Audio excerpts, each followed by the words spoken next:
Hello friends, welcome back to my channel. আমার চ্যানেলে তোমাদের সকলকে স্বাগত। সবাই কেমন আছো? আশা করছি ভালো আছো, আর আমিও ভালো আছি। তো আজকের রেসিপিটা দেখতে থাকো আর সঙ্গে থাকো। তো বন্ধুরা, চলে এসেছি আবার নতুন একটি রেসিপি নিয়ে। তো চলো দেখতে থাকো আর সঙ্গে থাকো। তো দেখো, এটা হচ্ছে গোটা মুগ ডাল, খোসা সুন্দর। তো আমি এখন একটা পাত্রের মধ্যে এটা ভিজিয়ে রাখবো। ম্যাক্সিমাম 3 থেকে 4 ঘন্টা কিন্তু ভিজিয়ে রাখতে হবে। তার যদি বেশি ভিজিয়ে রাখো তাহলে আরও বেশি ভালো। তো এখন আমি জল দিয়ে দিচ্ছি, চলো ততক্ষণ ভিজতে থাকুক। তো 3 থেকে 4 ঘন্টার বেশি ভিজিয়ে রেখেছিলাম। তারপরে ডালটা ধুয়ে ভালো করে দিয়ে নুন দিয়ে এবার বসিয়ে দেবো প্রেশার কুকারে। আর ততক্ষণে আমি যা যা লাগবে সেগুলো তৈরি করে নেব। তো দেখো, কাঁচা লঙ্কা নিয়ে নিয়েছি, আদা কুচি নিয়েছি, 2টো তেজপাতা নিয়েছি, শুকনো লঙ্কা নিয়েছি, 4 কুচি রসুন নিয়েছি, 2টো ডিম নিয়েছি, একটা পেঁয়াজ নিয়েছি, আর 3টে কাঁচা লঙ্কা নিয়েছি। তোমরা কিন্তু চাইলে এর মধ্যে আরও 2টো জিনিস অ্যাড করতে পারো। 1 হচ্ছে ধনেপাতা, 2 হচ্ছে টমেটো। তো দেখো, প্রেসারে বসিয়ে দিয়েছি আর এগুলো সব কেটে নিয়েছি, আমি রেডি করে নিলাম। আর এখন একটু আমার চা খেতে ইচ্ছে করছে, তাই আমি একটু চা বসিয়ে দিয়েছি। আমার সন্ধ্যাবেলা আর সকালবেলাটা একটু চা না হলে হয় না। তো 2টো ডিম নিয়ে নিচ্ছি, ডিম 2টো ফাটিয়ে নিচ্ছি।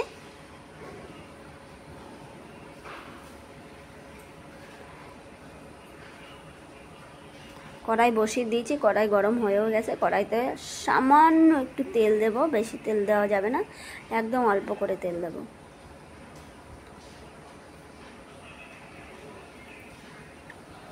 অল্প একটু তেল দিয়ে দিয়েছি।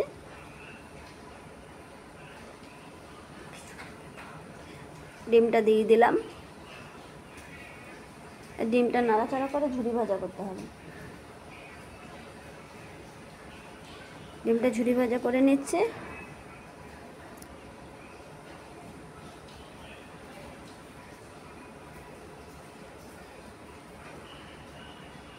একটা থালার মধ্যে নামিয়ে নিচ্ছি।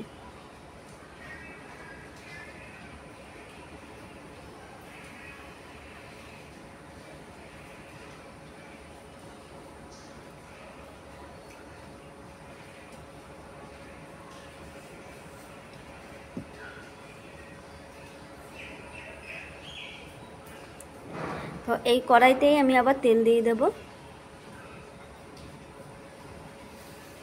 দিয়ে দিলাম সর্ষের তেল। রান্নাটা কিন্তু অবশ্যই সর্ষের তেলে করবে, তাহলে কিন্তু খেতে খুব টেস্ট হবে।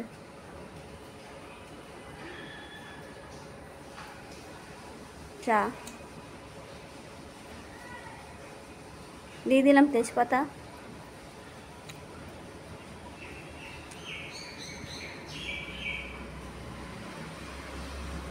দিয়ে দেব, শুকনো লঙ্কা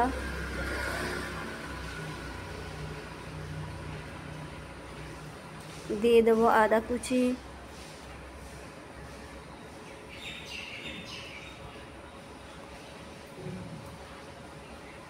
এবার রসুন কুচি। তেলটা না খুব গরম হয়ে গেছে, দিয়ে দিলাম রসুন কুচি, দিয়ে দেবো পেঁয়াজ। তেলটা যেহেতু খুব গরম হয়ে গেছে তাই সঙ্গে সঙ্গে সব কিছু দিয়ে দিচ্ছি। দিয়ে দিলাম কাঁচা লঙ্কা কুচি। তাই ভালো করে এখন নাড়াচাড়া করব। দেখো, ভালো করে নাড়াচাড়া করে পেঁয়াজটা লাল লাল করে ভেজে নিয়েছে। দিয়ে দিয়েছি একটু হলুদ। হলুদটা তেলের উপরে দিলে কি হয়, কাঁচা হলুদের গন্ধটা আসে না। আর না হলে তোমরা ডাল যখন সেদ্ধ করবে তখন হলুদটা দিতে পারো ডালের সাথে।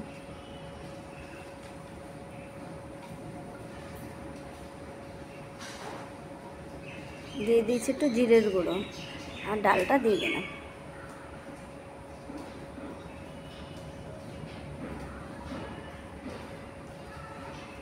ভেজে রাখা ডিমগুলো দিয়ে দিলাম। এবার একটু ভালো করে নাড়াচাড়া করে দিয়ে একটু ফুটবে, তারপর নামিয়ে দেবো। হলুদটা একটু কম হয়েছে বলে আর একটু হলুদ দিলাম।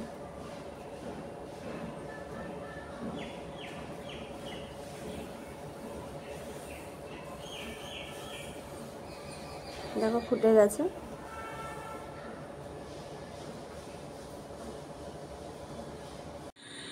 তো দেখো, দেখো আমার তরকা ডাল পুরো রেডি একদম। কিন্তু তরকা ডালটা কী দিয়ে খাওয়া যায়? তবে তরকা ডালটা কি ভাত দিয়ে খাওয়া যাবে? একদমই নয়।